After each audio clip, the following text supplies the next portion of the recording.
Welcome friends. இன்னைக்கு சிம்பிளான super healthy டேஸ்டியான ஜவ்வரிசி வச்சு ஒரு கிச்சடி எப்படி பண்றதுன்னு பார்க்கலாம். சிம்பிளான இன்கிரீடியன்ஸ் தாங்க.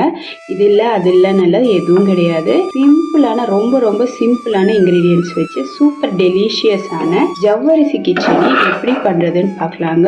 Welcome to our channel. இங்க பாத்தீங்கன்னா நம்ம ஜவ்வரிசிய ஃபர்ஸ்ட் ஒரு 2 தண்ணி நல்லா கழுவிட்டு அதுக்கப்புறமா தண்ணி விட்டு ஒரு 6 மணி நேரம் போல ஊற வச்சு வச்சிருக்கோம். இது ஊற வைக்கிறது சும்மா நம்ம இட்லி அரிசி ஊற வைக்கிற மாதிரி இல்ல, ஊற வைக்க முடியாதுங்க.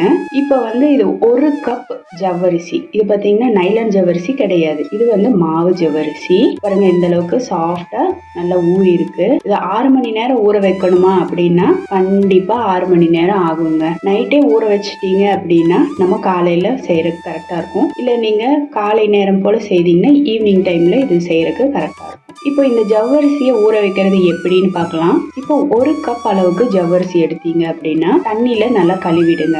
நம்ம மெஸ் வடிகட்டி அது மாதிரி இருக்கும் இல்லைங்களா, அதுல வச்சு கழுவி விட்டுருங்க. நம்ம இட்லி அரிசி இந்த மாதிரி அரிசி கழுவுற மாதிரி மொத்தமா போட்டு களைஞ்சிங்க அப்படின்னா எல்லாம் கரைஞ்சு போயிடும். அது மாதிரி இல்லாம மெஸ் வடிகட்டியில வச்சு சும்மா ரன்னிங் வாட்டர்ல அப்படியே அலசினீங்கன்னா அந்த மேலால இருக்க அந்த மாவெல்லாம் இப்போ 1 கப் அளவு ஜவ்வரிசிக்கு 1 கப் அளவுக்கு தண்ணி தான் விடணும். அந்த மெஸ்ல நம்ம வடிகட்டும் போது சுத்தமா தண்ணி எதுவும் இருக்கக்கூடாது. அப்படின்னா 1 கப்புக்கு 1 கப் அளவு தண்ணி விட்டு 6 மணி நேரம் ஊற வைக்கலாம். இல்ல நம்ம பாத்திரத்துல இது போல நம்ம அரிசி களையிற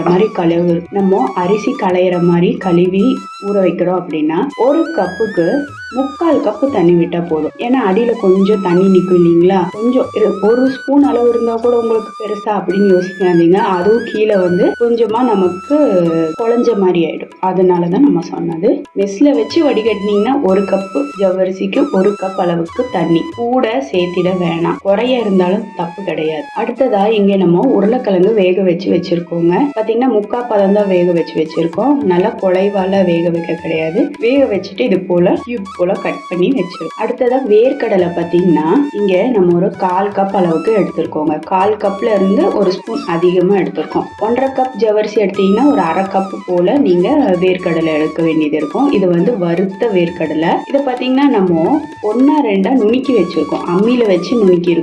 மிக்சியில போட்டீங்கன்னா டக்குன்னு பவுடர் ஆயிடும். அது போல இல்லாம இது பாத்தீங்கன்னாலே தெரியும். இந்த பிட்டு முந்திரி எல்லாம் சொல்லுவாங்க இல்லைங்களா, இந்த கேக் மேல எல்லாம் போடுவாங்க. அது மாதிரி குட்டி குட்டியா 1-2 இது போல இடிச்சு வச்சிருக்கோம். பாத்தீங்கன்னா அங்கங்க முழுசாவும் இருக்கு, கொஞ்சம் இடிச்ச மாதிரியும் இருக்கும். இது மாதிரி எடுத்துக்கோங்க. 1/2 கப் ஜவ்வரிசிக்கு 1/2 கப் அளவுக்கு வேர்க்கடலை எடுத்துக்கோங்க. இப்போ நம்ம 1 கப் ஜவ்வரிசி எடுத்துக்கனால ஒரு 1/4 கப்ல இருந்து கொஞ்சம் கூடுதலா எடுத்துருக்கோம். இங்கே நம்ம ஒரு பேன் வச்சிருக்கோங்க. இதுல ஒரு 2 டேபிள் ஸ்பூன் அளவுக்கு உருக்கிய நெய் சேர்த்திக்கிறேன். நான் இங்க இதுக்கு நெய் சேர்த்தாதான் நல்லா இருக்கும். நெய் நல்லா சூடானதும் சீரகம் பாத்தீங்கன்னா ஒரு 2 டீஸ்பூன் போல சேர்த்திடலாம். இப்போ சீரகம் பாத்தீங்கன்னா பொரிஞ்சிடுச்சு. இப்போ அடுத்ததா பச்சை மிளகாய் பாத்தீங்கன்னா ஒரு 3 பச்சை மிளகாய் நல்லா ஃபைன் சாப் பண்ணிருக்கோம். இதுல பாத்தீங்கன்னா காரம் கம்மியா இருக்கிறதுனால நான் 3 எடுத்திருக்கேன், இல்லாட்டி 2 போதுமானது. இதோட கருவேப்பிலை பாத்தீங்கன்னா கொஞ்சமா சேர்த்திடலாம். இப்போ அடுத்ததா உருளைக்கிழங்கு வேக வச்சு வச்சிருக்கோம் இல்லைங்களா, அதை சேர்த்துக்கலாம்.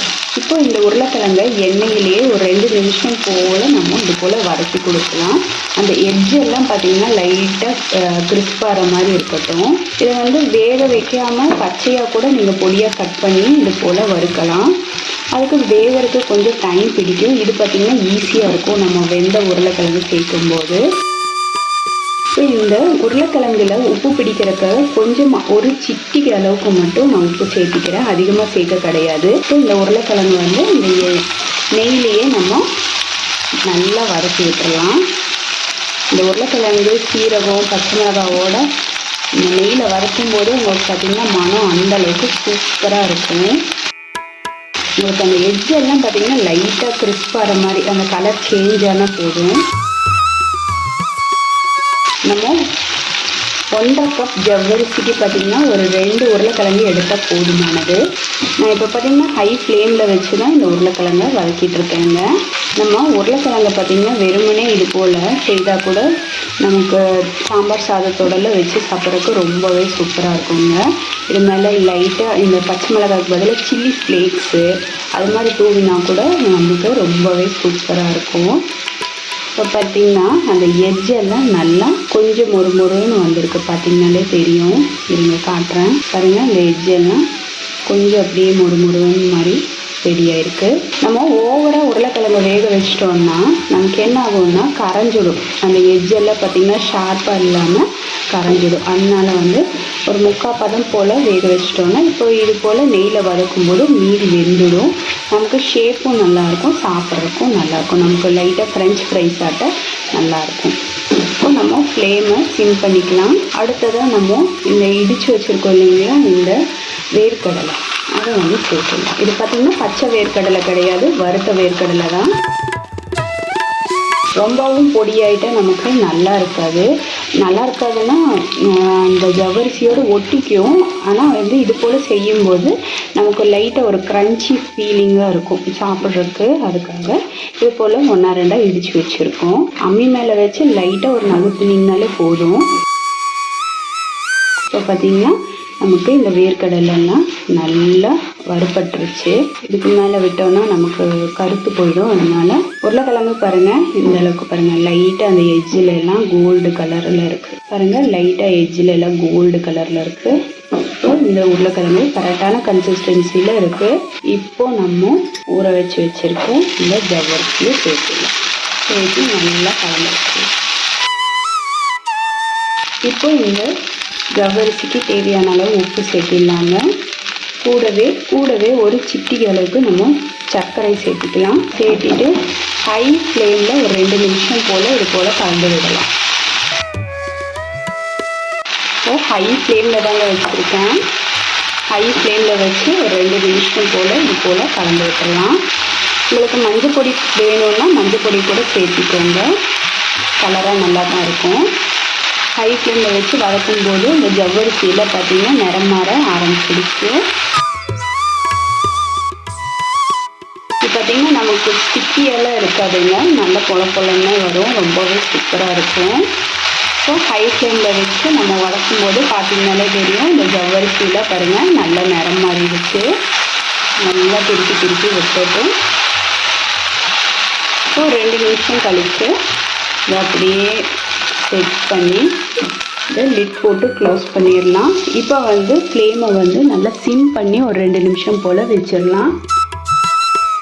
ஒரு 2 நிமிஷம் கழித்து ஓப்பன் பண்ணி இது போல் லைட்டாக உடச்சி விட்டுடலாம். இப்போ ஃப்ளேமை ஆஃப் பண்ணிடலாங்க. ஹை ஃப்ளேமில் ஒரு 2 நிமிஷம் வதக்கி விட்டுட்டு சிம்மில் வச்சு ஒரு 2 நிமிஷம் போல் மூடி வச்சு வேக விட்டு எடுத்தால் போதும். சீக்கிரமாகவே குக் ஆகிடும். கடைசியாக ஒரு அரை எலுமிச்சை பழத்தை பிழிஞ்சு விட்டுறலாம். நான் இப்போ ஃப்ளேம் ஆஃப் பண்ணிட்டு தான் அரை எலுமிச்சை பழத்தை பிழிஞ்சு விட்றேன். கடைசியாக கொத்தமல்லி தலையும் விட்டுறேன். ஒரு டேஸ்டியான ஜவ்வரிசியில் கிச்சடி ரெடி ஆகிடுச்சு. நான் சொன்னது போல் நீங்கள் விரதம் இருக்கிறீங்க அப்படின்னா உங்களுக்கு வெங்காயம் பூண்டு அரிசி எதுவும் சேர்க்கக்கூடாது. அப்படி இருக்கிற டைமில் இது போல் செய்து சாப்பிடுங்க. ரொம்பவே சூப்பராக இருக்கும், ஹெல்த்தியும் கூட.